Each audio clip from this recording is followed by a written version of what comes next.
कि मान प्यारे कहना नहीं तो पछताएगा, ये मिट्टी का खिलौना मिट्टी में मिल जाएगा। मान प्यारे कहना नहीं तो पछताएगा, मिट्टी का खिलौना मिट्टी में मिल जाएगा। मान प्यारे कहना नहीं तो पछताएगा, मिट्टी का खिलौना मिट्टी में मिल जाएगा। बड़ा ध्यान से सुनिएगा। बेटा बेटा क्या कहता है, बेटा बेटा क्या कहता है, बेटा बेटा क्या कहता है। जेकरा जेकरा बेटा पर घमंड बा है नेता का, बेटा बेटा क्या कहता है, बेटा बेटा क्या कहता है। ए, बेटा तो एक दिन पड़ोसी बन जाएगा। अच्छा माइयो बापे से बेटा अलगे रहता कि ना रहता? फाजिल नगर में नहीं के हो या नो? अरे भाई अरे बेटा तो एक दिन पड़ोसी बन जाएगा, ये मिट्टी का खिलौना मिट्टी में मिल जाएगा।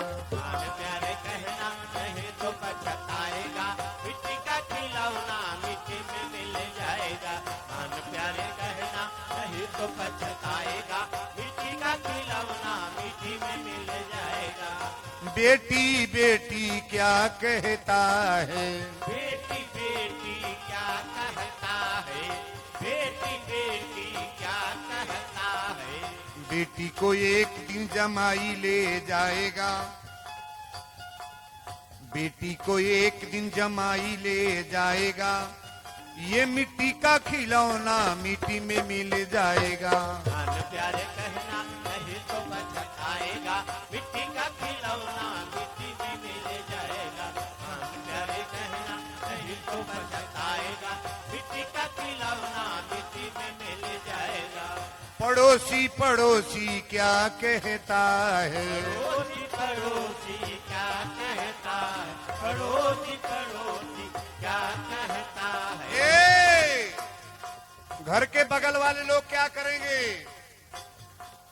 पड़ोसी तो एक दिन जला के चला आएगा, घटवेले सहारा बा। पड़ोसी तो एक दिन जला के चला आएगा, ये मिट्टी का खिलौना मिट्टी में मिल जाएगा। प्यारे कहना नहीं तो पछताएगा, मिट्टी का खिलौना मिट्टी में मिल जाएगा। हाँ प्यारे कहना नहीं तो पछताएगा, मिट्टी का खिलौना मिट्टी में मिल जाएगा। धन दौलत सब महल खजाना, धन दौलत सब महल खजाना, धन दौलत सब महल खजाना। सब कुछ यहीं का यहीं पे रह जाएगा। अरे सब कुछ यहीं पर यहीं का रह जाएगा, ये मिट्टी का खिलौना मिट्टी में मिल जाएगा। ये जितना वस्तुएं देख रहे हैं कोई साथ जाएगा? कहो बेटा पतो ही नाती नतपुर मर्द जना लौकत जाई, कोठा के घर जाई कुछ? अरे देहिया जौन पावल बाई हो जाई ना, घटवा पर जाई इतना चैली धो के धारा दियल जाई, सेवा समाप्त। एक चीज साथ में जाएगा, आप जो सुन रहे हो और जीवन में उतार रहे हो, इसको कोई काट नहीं पाएगा, तुम्हारे साथ जाएगा। जो एक मन ही चाउर दियल भाई जाएगी ना? नहीं जाएगा, नहीं जाएगा। 10 रुपया दान दिया था, कथा में जाएगा कि नहीं? नहीं जाएगा। 50 करोड़ रुपया बैंक में जमा कर लो, नहीं जाएगा। लेकिन आप 5 रुपया यहां रख दोगे तो ये तो साथ में जाने वाला चीज है। महाराज बोलो सच्चे दरबार की। शंकर जी कहले देवी अगर प्रश्न कैले बाड़ू तब ध्यान से कथा सुनिए।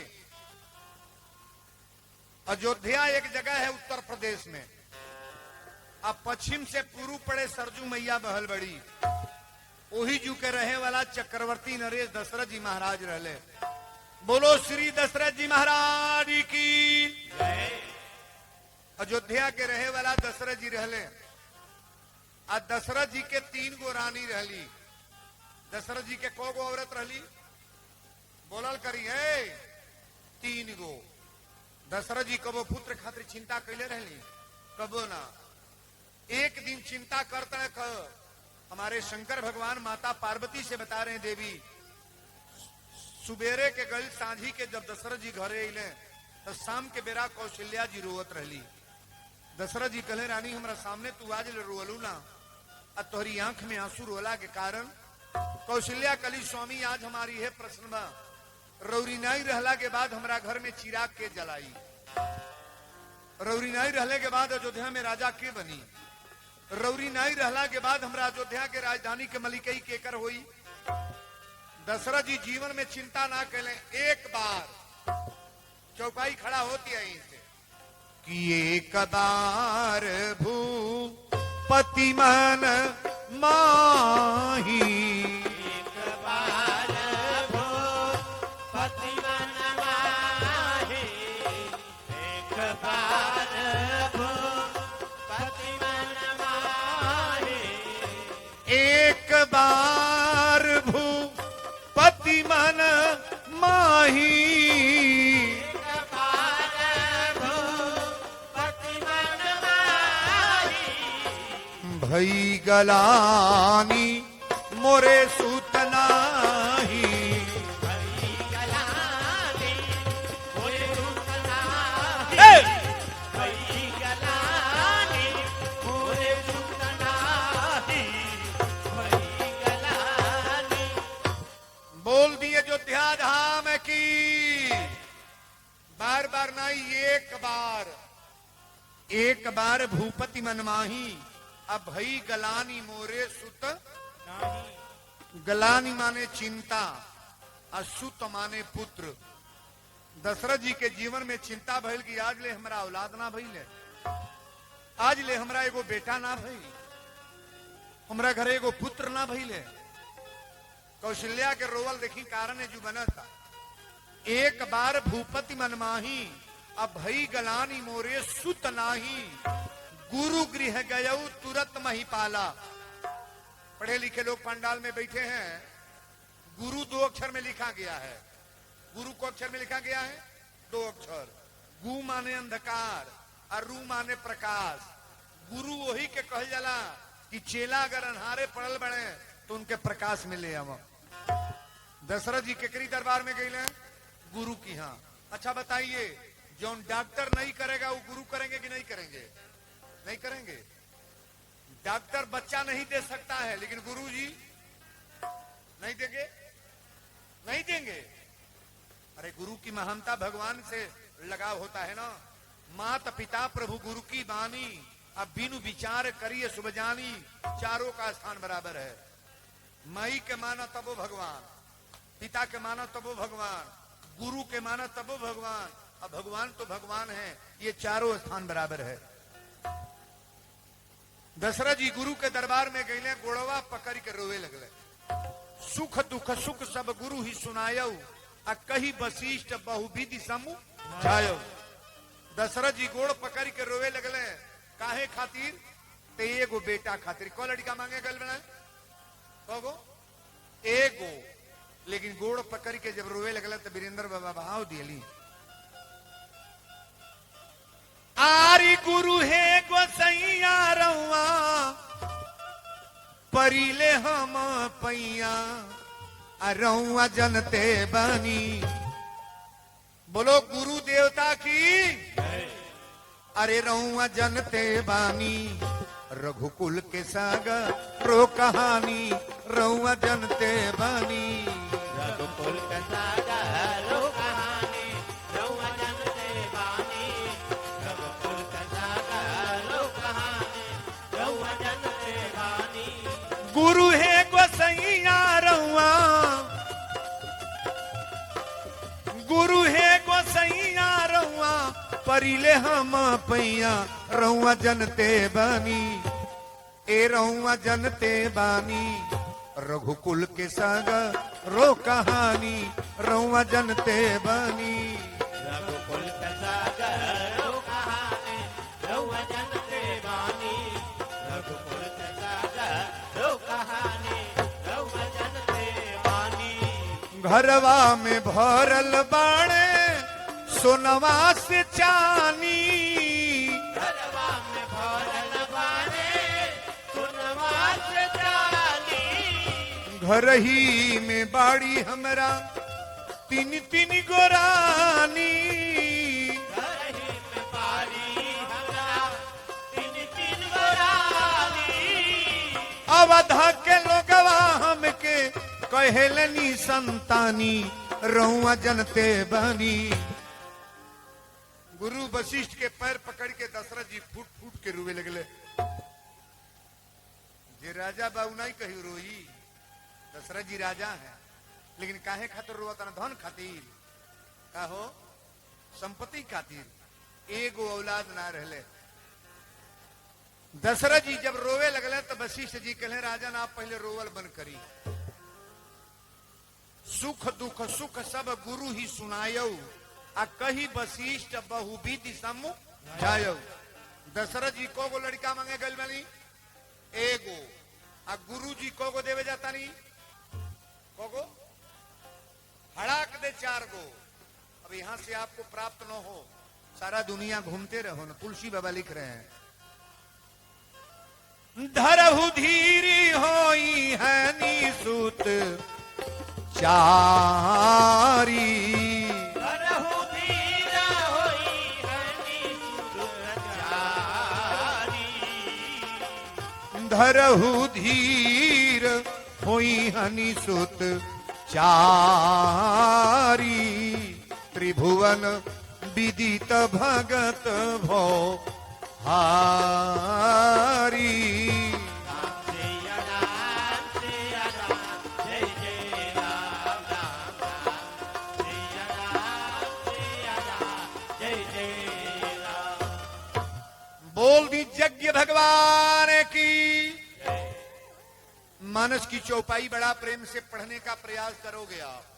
धरहु धीर होई हनि सुतचारी, त्रिभुवन विदित भगत भव हारी।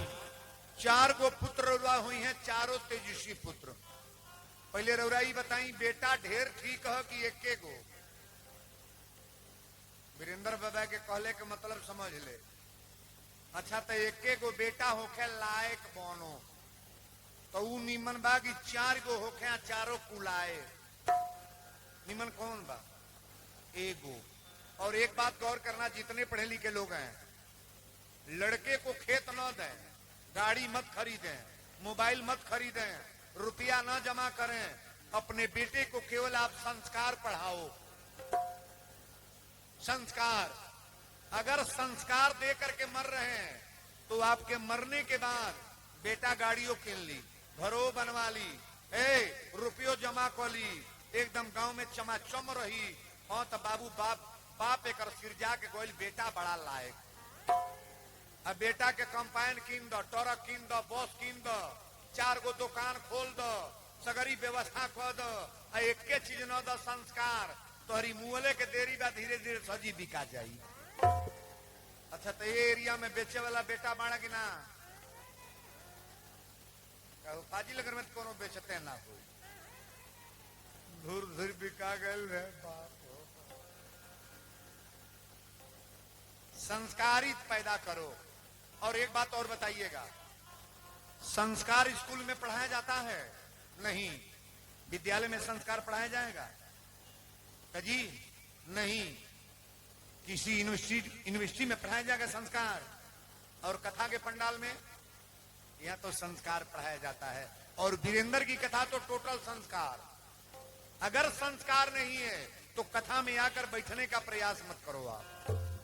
गरीब डरता है धनवान से, और धनवान डरते हैं बलवान से, और तीनों डरते हैं चरित्रवान से। अगर चरित्र आपका बढ़िया है तो कथा बैठ करके प्रेम से श्रवण करो।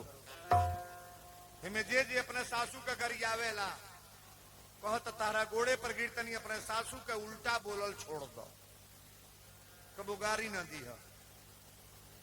जे अपना माई का गाड़ी देता बापे के है, जो मर्द लोग बाबू लोग, तारा पैर छुआ तनी, अपने माता पिता को उल्टा शब्द का प्रयोग न करो। फल मिलेगा कि नहीं मिलेगा? नहीं मिलेगा। बुरा का फल, अरे कौन कलाकार नहीं गाए हैं? नहीं चाहिए दिल दुखा ना किसी का नहीं चाहिए दिल दुखाना किसी का नहीं चाहिए, दिल दुखाना किसी का। सदा ना रहा है सदा ना रहेगा जमाना किसी का नहीं चाहिए दिल दुखाना किसी का नहीं चाहिए, दिल दुखाना किसी का। आएगा बुलावा तो जाना पड़ेगा सर तुझको आखिर झुकाना पड़ेगा। आएगा बुलावा तो जाना पड़ेगा सर तुझको आखिर झुकाना पड़ेगा। वहां ना चलेगा वहां ना चलेगा बहाना किसी का नहीं चाहिए दिल दुखाना किसी का नहीं चाहिए दिल दुखाना किसी का नहीं चाहिए, दिल दुखाना किसी का। शोहरत तुम्हारी रह जाएगी ये दौलत यहीं पे बह जाएगी। शोहरत तुम्हारी रह जाएगी ये दौलत ही पे रह जाएगी। नहीं साथ जाता वो नहीं साथ जाता खजाना किसी का नहीं चाहिए दिल दुखाना किसी का नहीं चाहिए दिल दुखाना किसी का नहीं चाहिए, दिल दुखाना किसी का। सदा ना रहा है सदा ना रहेगा जमाना किसी का नहीं चाहिए दिल दुखाना किसी का नहीं चाहिए, दिल दुखाना किसी का। बोल दी सत्य दरबार की। अच्छा तो जे जैसन रहल वैसने रही कहो जेकर घर जैसन रहल वैसन रही जीवन भर हमने के जैसन जैसन बन जाई तर रहल जाई। बूढ़ा से पूछा अब तनी पर बुझात होए कि दादा का को तरीके से दुख और खाए के मिल जाए बाबा यह ढेर कहाँ गाँव बैठल बड़ी बुढ़ोती सबको आएगा लेकिन होश में कथा सुनो। दशरथ जी जब रोवे गए तो वशिष्ठ जी कहने रोजा 4 पुत्र हुई हैं कोगो 4 गो आ चारों ऐसा पुत्र ना जिस पुत्र का चर्चा संसार गाएगा महाराज। कहले पुत्र कैसे होंगे तो कहले हमारे लोग ही ताकत ना बा। वीरेंद्र बाबा कथा बोलता है केकरे बल पर भगवान के आपके आशीर्वाद देने केकरे बल पर भगवान के। हाँ हमारे वाणी में जय छय है परमात्मा मेरी आवाज को सुन लेंगे आपकी कृपा मनोकामना पूर्ण हो जाएगी। बजा लो ताली बरिया रे 2 मिनट।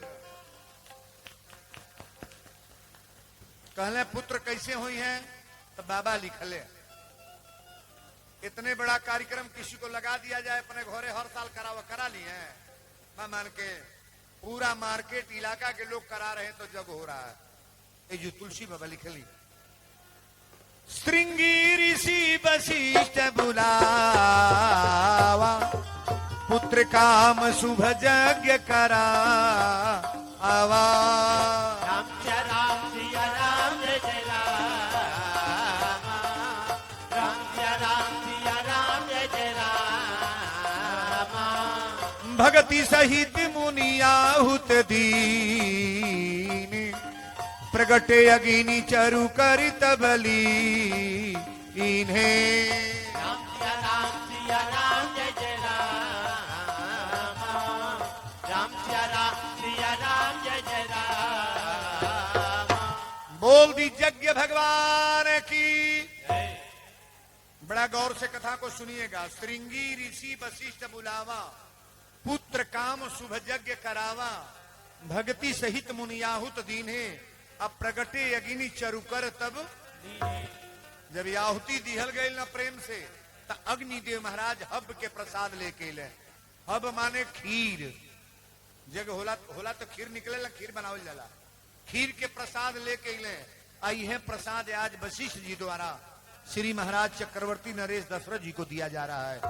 जो वशिष्ठ कछु हृदय विचारा, अब पूरन काम भय सिद्ध तुम्हारा। यह विबाटी देव निपजाई, अजथा जोग्य जही भाग्य बनाई। हब के प्रसाद लेके गई तीनों रानी के बोलौले। दशरथ जी के को रानी बाड़ी, तीनों रानी के बोलौले। बहुत लोग कथा सुनेला प्रसादी लेके ना जाला, तो जे प्रसादी लेके ना जाला उतना आशीर्वाद ना मिली जितना श्राप लग जाता है। प्रसाद लेना चाहिए कि नहीं? नहीं लेना चाहिए। कथा में दम अलग है और प्रसाद का दम अलग है महाराज। तीनों रानी के बुलाओ तड़े। हो तब ही राय प्रिय नारी बोलाई, कौशल्यादि तहा चली आई। राम सिया राम सिया राम जय जय राम, राम राम सिया राम जय जय राम। अरिध भाग्य कौशल्या दीन्हा, उभय भाग्य कर आधे कीन्हा। राम सिया राम जय जय राम, राम राम सिया राम जय जय राम। तीनों रानी के बोलोले। तनी एक बात बताइएगा, कौशल्या जी के को बच्चे हैं? कौशल्या के को लड़का? तन हथवा उठावा। एगो कई के को गो? दो मुरी के उठावा था काहे का ना नीचे पहले ना नीचे को गो हो कई के। एक कौशल्या के पुत्र का नाम राम, केकई के पुत्र का नाम भरत, और दूगो केकरा हवा कथवा हर साल बताई ले के तरसू तर जब जब अमृत उठावता हो। सुमित्रा के कोगो? दूगो। आधा प्रसादी कौशल्या जी के दिया गल। ध्यान से सुनिएगा। अर्ध भाग्य कौशल्या दीना, उभय भाग कर आधे कीना। जो आधा प्रसाद बचल ओके दो टुकड़ा करके एक टुकड़ा केकई के दिया। एक टुकड़ा दशरथ जी लेके अपने हाथ पर सोचा तने अपने आपे दो टुकड़ा हो गए। और जब दो टुकड़ा भई तो दशरथ जी अनुमति लेके कैसे कैसे कैकेयी और कौशल्या से अनुमति लेके दो टुकड़ा के दिया महारानी सुमित्रा जी के। सुमित्रा जी के लिए दीदी तो लोग एक एक टुकड़ा पहले बढ़ू, तहरा तो एक पुत्र हुई है, जो हमारा दूगो हुई है, तो एगो तोहरी बेटा के सहायता में भेज दे, और एक बेटा के तोहरी बेटा के साथे। राम के साथे के भेज बड़ी लक्ष्मण के, और भरत के सहायता में अनिल लक्ष्मण के भाई शत्रुघ्न जी महाराज हैं। ताली बजा के सब लोग गा लेंगे। प्रसादी पावत आलो कि आजू भला मैं बारी बारी सगुना। आजू भला मैं बारी बारी सगुना, आजू भला मैं बारी बारी सगुना। बारी बारी सगुना रे बारी बारी सगुना बारी बारी सगुनारी बारी बारी सगुना बारी बारी सगुना रे बारी बारी सगुना आजू भला मैं बारी बारी सगुना आजू भला मैं बारी बारी सगुना आजू भला मैं बारी बारी सगुना अरे गाई के गोबर गंगवटिया माटी गाई के गोबर गंगावतिया माटी गाई के गोबर गंगावतिया माटी अरे रची रची चौका पुराए रची रची चौका पुराए मैं बारी बारी सगुना आजू भला मैं बारी बारी सगुना आजू भला मैं बारी बारी सगुना आजू भला मैं बारी बारी सगुना बोल दी अयोध्या धाम की। अभी तीनों रानी प्रसाद पौली कमाल देखी प्रसाद के जा दिन ते प्रभु गर्भ आए अब तीनों लोक सुख संपत छाए। नवमी तिथि मधुमास पुनीता शुक्ल पक्ष रहे नवमी तिथि रहे न ज्यादा धूप रहे न ज्यादा गर्मी शीतल मंद हवा रहे। कौशल्या अपनी कमरा में ही तर बैठल रही। एक बैग चमत्कार भई। अब भगवान के अवतार भइला से 10 दिन पहले देवता लोग पहुंचता रहे। चमत्कार भइल आ 4 गो हाथ लेके भगवान प्रकट तारीफ जाएगा बरिया रहे। कौशल्या जब देखली तो कली हे प्रभु हम रौरा के कौना रूप में मंगले रही हैं रौरा के कौना रूप में मंगले रही हैं रौरा बेटा बन के आयल बनी की आकी बाप 4 गो हाथ बा हेतत बाण लड़का छोट हो लगी बड़ हो जब लड़का पैदा हुई होतत होई भगवान के तो आयल बड़े अति मुकी हाथ तो 4 गो हाथ। कौशल्या कली पहले 2 हाथ कम करी देख के डर लगा था। भगवान कहले 2 हाथ कम कर देली कली पहले बाल रूप है कीजे शिशु लीला बालक बनकर के लीला करिए ना तो छोटहन बालक बनले आ कोरा में लेली तो लगले हंस हंस बतियावे। कौशल्या कली हो खतरा बा लड़का पैदा होने का पहले चिल्ला चिल्ला रोएल पहले रोई। भगवान कहले बाप रे बाप रोहू को पड़ी। कौशल्या कली रोइए तो सुनी बचन सुदाना रोदन थाना। जब भगवान रोने लगे तब दासी जाके दौड़ल बा कलश महाराज बधाई हो। दशरथ जी कहले कौन बधाई बा। दासी कली महारानी कौशल्या के महल में एक पुत्र का जन्म हुआ है। दूसरी दासी दौड़ल बा महाराज बधाई हो। दशरथ जी कहले तोर कौन बधाई। अब तो महारानी केकई के महल में एक पुत्र का जन्म हुआ है। तीसरी दासी दौड़ल बा महाराज बधाई हो। दशरथ जी कहले तोर कौन बधाई। कलश महारानी सुमित्रा जी के महल में 2 पुत्रों का जन्म हुआ है। ताली बजाओ बढ़िया रे। कि तर्ज सोहर हो सोहर हमने के कहा जाला ना तर्ज सोहर हो लेकिन वीरेंद्र बाबा रामायण की चौपाई गा रहे हैं। हरे दशरथ पुत्र जन्म सुनी काना जन्म सुनी है ललना मानहु ब्रह्मानंद समाना जन्म सुनी है। ललना मानहु ब्रह्मानंद समाना जन्म सुनी है। जाकर नाम सुनत शुभ होई सुनत शुभये ललना मोरे गृह आवा प्रभु सोई जन्म सुनी है। ललना मोरे गृह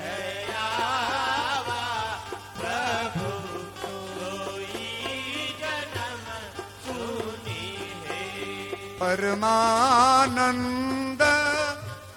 पूरी मान राजा, पूरी मान है ललना कहा, बुलाऊ बजावू बाजा, पूरी मन है। वो बजाओ बाजा पूरी मन है, लल्ला का बोला वो बजाओ बाजा पूरी मन है। परमानंद पूरी मन राजा, कहाँ बुलाऊ बजावहु बाजा। ई त वीरेंद्र बाबा के लाइन के सोहर लगो रौरो पचतन दोहरा दी। कड़ेरे गई है और बुझा जा भगवान के अवतार भइल बा, चाप के गावे बा। अरे कौने माँ से बाबा मोर बियाह कइले, आ कौने माँ से जन्म दिहले। कड़ेरे गावे बा, अबे जू शुरू कर तनी। ए सखिया कौने माँ से सुता लीरे ओ सारा आवा बदनिया, हमारी भारी भैली हो ए सखी।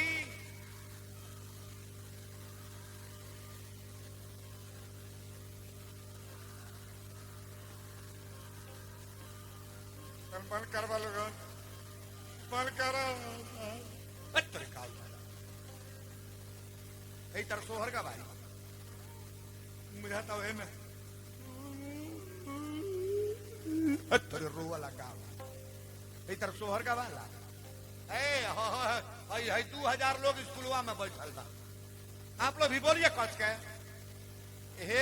हे वृंदावन बिहारी लाल रौरा जन्म कर की जन्म की कथा होता सोहर मंगो, जे जे कड़ेरे गावता चाप के ओकरे घरे नाती होखे बेटा होखे बधाई बाजो, आ जे जे बहटिया बता कह दी कोहियो दे। बोलो कस के।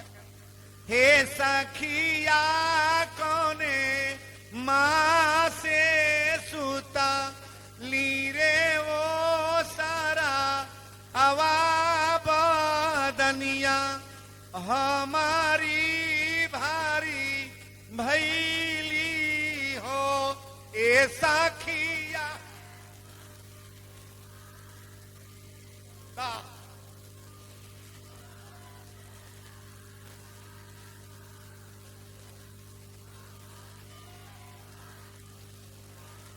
ए सखिया कौने माँ से सुता लीरे वो सारा आवा बदनिया, हमारी भारी भैली हो।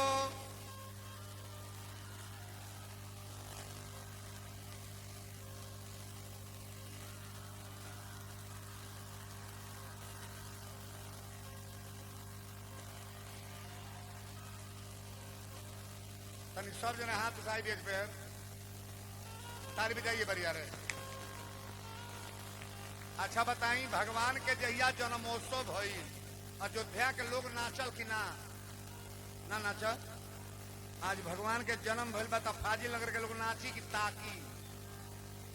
त नाचे वाला लोग 10 जने खड़ा हो जा, कैमरा तन चला दिएगा बाबू बरियारे खड़ा हो जालो तनी। सेवरी कहाँ गए हो?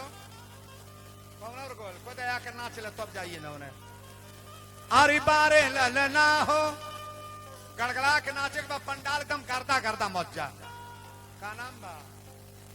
गुप्त दान 501 रुपया तालिब जा बरियार है। नीचे नाचे के भाई ना नची हो, चलो नीचे हो आशीर्वाद बचो चलो। अरे बारे ललना हो। एक बात और बा, जे नाचे के जान होते ही खड़ा होई, खड़ुआ लोग ना खड़ा हुई एक बारे। अरे दुलारे ललना आंगन में खेल बारे ललना, आंगन में खेल बारे ललना, आंगन में खेल बारे ललना, अंगना में खेल बारे ललना, अंगना में खेल बारे ललना, अंगना में नाचे के बा नाचे के बा ठोड़ुआ अंगना में, अरे अंगना में खेले बारे ललना, अंगना में खेले बार ललना, अंगना में खेले बार ललना।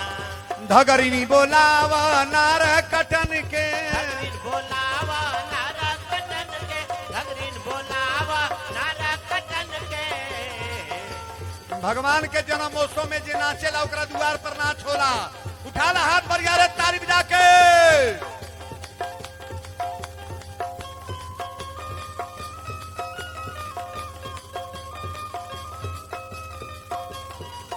अरे नाए धगरिनी बोलावा नारा कटन के, कंजारुनम गंधर्व अंगनीता अमिता छवि नवनील नीरज सुंदरम पतपीठ मानहु तरित रुचि सुत नौनी जनक सुतावरम श्री रामचंद्र कृपालु भजो मन हरन भावै दारुण। हे श्री रामचंद्र कृपाल भजो मन हरन भव दारुण, श्री रामचंद्र कृपाल हरन भव दारुण, श्री राम श्री राम। बोलो अयोध्या धाम की। कथा रामचरितमानस के माध्यम से आप लोग सुन रहे हैं। अब निवेदन की करेंगे। आज कथा केकरा केकरा बढ़िया लगल बतन हाथ उठाए। देखी कथा के दुश्मन को गोयल बड़े उठा ला हथवा लौकत है जिससे। हाँ बाबू उठा ला उठावा हाथ ऊपर। भगवान के दरबार में चोरी नहीं। ताली बजाओ बर यार।